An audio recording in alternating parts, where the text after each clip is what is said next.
Di lang isa, kundi dalawang motorsiklo ang sumalpok sa isang babaeng nasa tama namang tawiran sa Malolos, Bulacan. Ang iba pang nahuli na disgrasya sa kalsada sa balitang hatid ni Tina Panganiban Perez.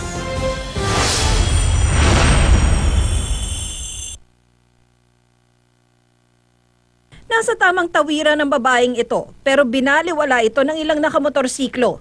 Hindi lang isang motorsiklo ang nakasagasa sa kanya, kundi dalawa. Tumigil naman ang mga nakasagasa at iba pang nakamotor at tinulungan ng babae. Sinamahan pa raw ng isa sa mga rider ang biktima sa ospital. Pero pagdating doon, bigla na lang daw nawala ang rider. Panawagan ng pamilya ng biktima. Tulungan naman ito sa gasto sa pagpapagamot.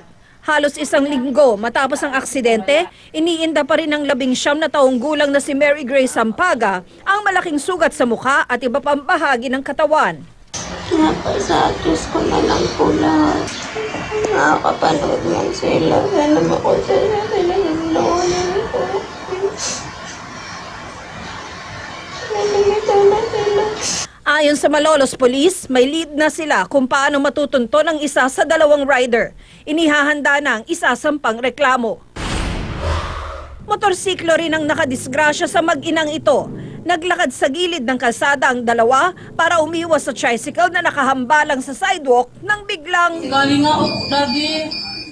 nabundol sila sa likod na nakamotorsiklong mabilis ang takbo. Ang rider, umalis lang na parang walang nangyari.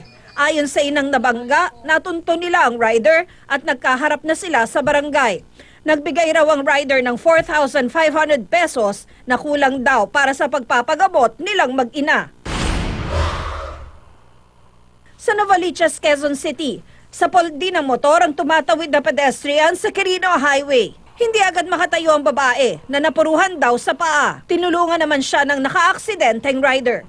Tina Panganiban Perez, GMA News.